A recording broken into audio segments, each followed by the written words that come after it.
बिस्मिल्लाहिर्रहमानिर्रहीम। अस्सलाम वालेकुम। स्क्रीन बोलती है सर सईदाबाद आपसे मुखातिब हूँ। देखें, हो गया इलेक्शन और उसका रिज़ल्ट भी अब तकरीबन क्लियर हो चुका है। अब किसी की तवक्का के बरखिलाफ़ रहा और किसी की तवक्का के मुताबिक रहा।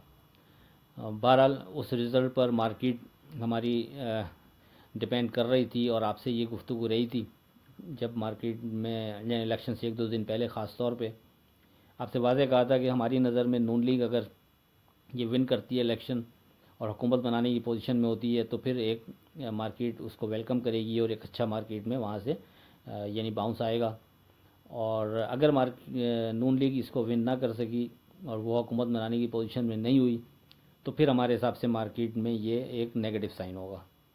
अब मार्केट का रिज़ल्ट आने के बाद यानी जिस तरह मार्केट का पहला तो वही सवाल पैदा होता है कि जिस अंदाज़ में ये डिले रखा और जो इसमें मुलविस है, जिस अंदाज़ में इस इलेक्शन को यानी सिलेक्शन की तरफ लेके जाने की कोशिश की गई, हक़ की बात तो ये है कि ऐसा होना नहीं चाहिए और ना जाने कब तक हम इसी प्रैक्टिस में रहेंगे। आवाम का जो भी मैंडेट हो वो उसको उस पार्टी को देना चाहिए। अगरचे आप जानते हैं कि हम नून लीग की फेवर के हवाले से गुफ्तगू करते रहे हैं, लेकिन अगर ऐसा नहीं भी हो रहा था तब भी बहरहाल अवामी मैंडेट को तस्लीम करते हुए जिसका जो राइट बनता है उसको देना चाहिए। हक़ बात यही है। बहरहाल अब आते हैं मार्केट की तरफ। तो मार्केट ने, जैसा कि हम आपसे कह रहे थे कि अगर नून लीग गवर्नमेंट नहीं बनाती और कुछ ऐसा रिज़ल्ट आता है जो इसके ख़िलाफ़ होगा तो फिर मार्केट वहाँ से नेगेटिव हो सकती है। और फिर ऐसे ही हुआ। मार्केट की ओपनिंग के बाद मार्केट नीचे गिरते हुए 61,781 का लो बनाती है, यानी तकरीबन मार्केट 2700 पॉइंट नीचे गिरती है। उसके बाद फिर मार्केट वहाँ से बाउंस करती है और 63,305 तक ट्रेड कराने के बाद क्लोज 62,943 पर होती है। अब आगे क्या लगता है, उससे पहले आज की बात। पुराने ज़माने में ग़ुलाम ख़रीदे जाते थे और अब आज़ाद ख़रीदे जाते हैं। अब अगर बात करें 12 फरवरी की तो देखें, इससे पहले जो लास्ट वर्किंग डे था यानी जो इलेक्शन के बाद का दिन था उसमें हम फोरकास्ट नहीं डाल सके थे। उसकी वजह यही थी कि रिज़ल्ट क्लियर नहीं हो पा रहा था। ये सारी चीज़ें रात 12 बजे के बाद से फिर इस अंदाज़ में फंस गई थी कि नहीं समझ में आ रहा था कि रिज़ल्ट किस अंदाज़ में सामने निकल के आएगा। और फिर मॉर्निंग में मार्केट खुलने से पहले किसी हद तक चीज़ें क्लियर हो चुकी थी। तो व्हाट्सएप ग्रुप में वाज़े कहा था, जो वॉइस हम देते हैं मॉर्निंग में, कि अब चूँकि वाज़े नज़र आ रहा है कि नवाज़ शरीफ उस अक्सरियत में नहीं है कि गवर्नमेंट बना सके, तो ऐसी सूरत में साइड पे रहें तो बेहतर है। अब दरमियान में कोई स्ट्रॉन्ग नीचे सपोर्ट ऐसी नहीं बन रही कि जिसको हम अप्लाई करें, और जो जाके स्ट्रॉन्ग सपोर्ट बनती है वो यहाँ से काफ़ी दूर है। वो जाके 61,600 और 61,500 बनती है। आप उसको कंसीडर करते हुए अगर मार्केट नीचे आती है तो ट्रेड कर सकते हैं। और वो एक स्ट्रॉन्ग सपोर्ट लेवल आपसे मुसलसल मार्केट यानी इलेक्शन से पहले भी इस स्ट्रॉन्ग सपोर्ट लेवल की बारे में डिस्कस होती रही थी। तो इसी हवाले से हमने यानी इसी सपोर्ट लेवल का आपसे व्हाट्सएप ग्रुप में डिस्कस किया कि अगर मार्केट नीचे आए तो फिर स्ट्रॉन्ग सपोर्ट यहाँ जाकर बनती है।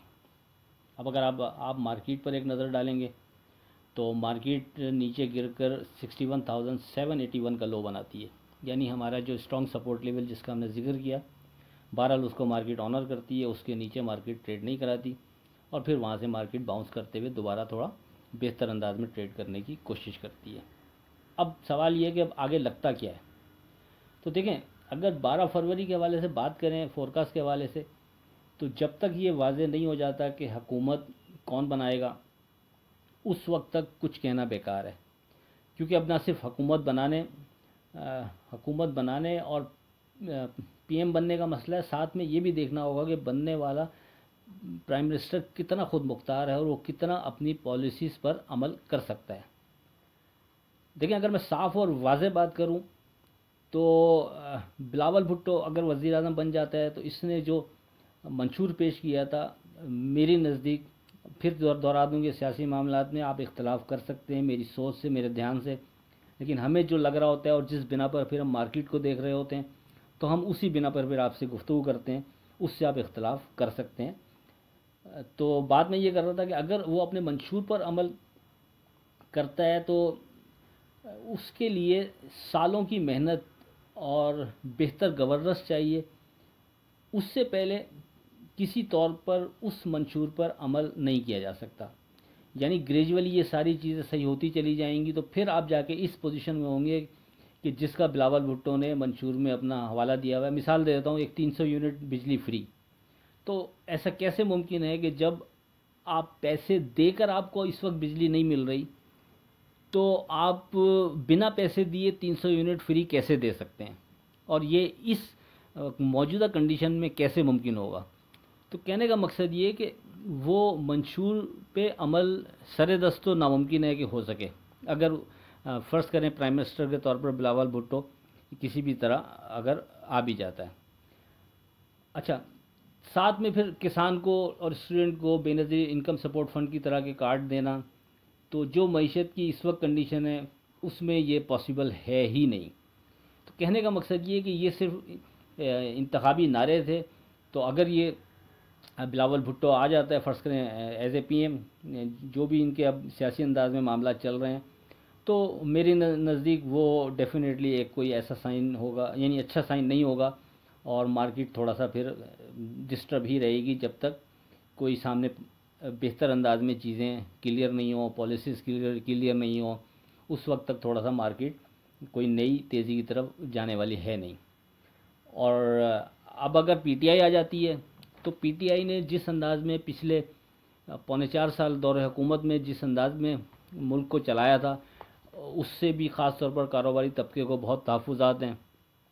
तो उस वक्त उनके पास बेहतर, बकौल उनकी हमारे पास बेहतर टीम थी, बेहतर प्लान थे हमारे पास, और फर्स्ट टाइम आने के बाद डेफिनेटली आदमी ज़्यादा एग्रेसिव होता है, बेहतर अंदाज में काम करने की कोशिश करता है।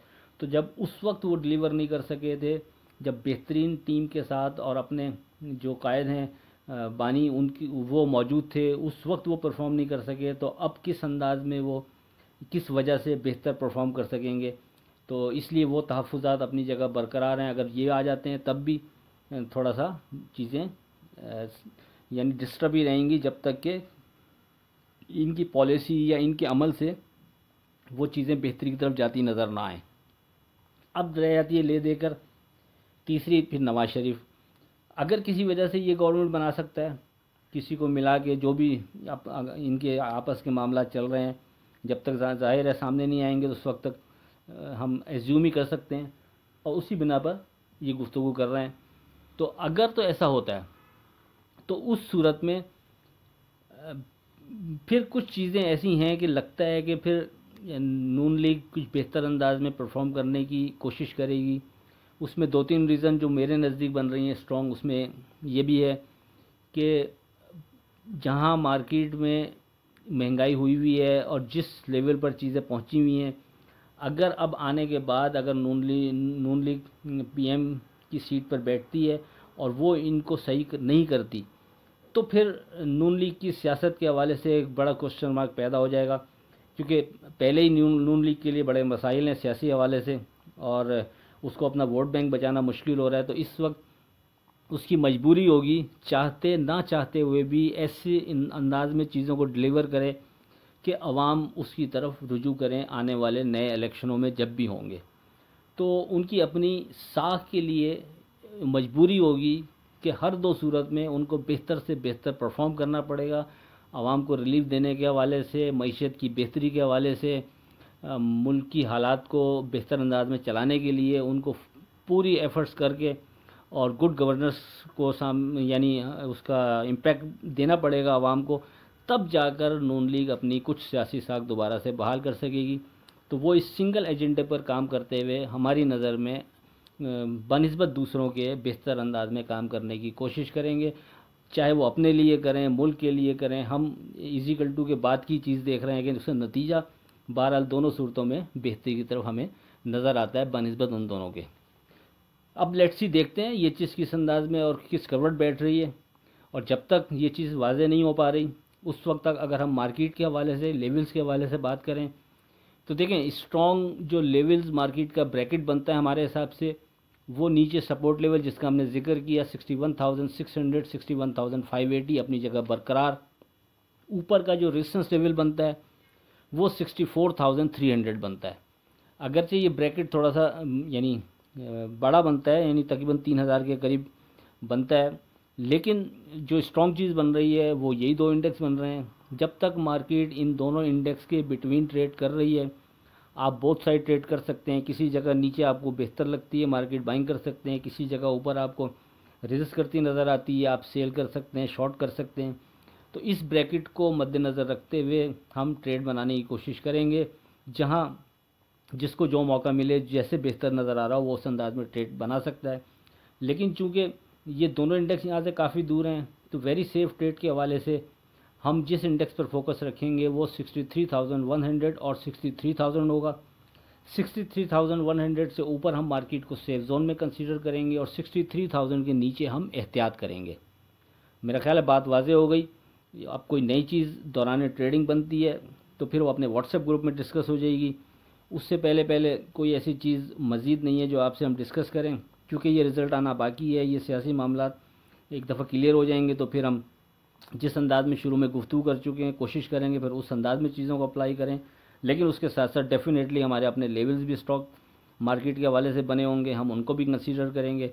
तो सरेदर समरी कर दूं सिर्फ एक जुमले में, इस स्टेज पर सेफ ट्रेड के लिए जो ब्रैकेट है वो 61,600 61,580 से लेकर ऊपर 64,300 तक का है। वेरी सेफ ट्रेड के हवाले से इस स्टेज पर फोकस रहेगा 63,100 और 63,000। 63,100 से ऊपर सेफ जोन में, 63,000 के नीचे हम एहतियात करेंगे। और बाकी कोई नई चीज़ है नहीं। आखिर में इस दुआ के साथ अल्लाह हाफ़िज़ से खुदा आपके कारोबार में बरकत अता करे। इलाही आमीन। अल्लाह हाफ़िज़।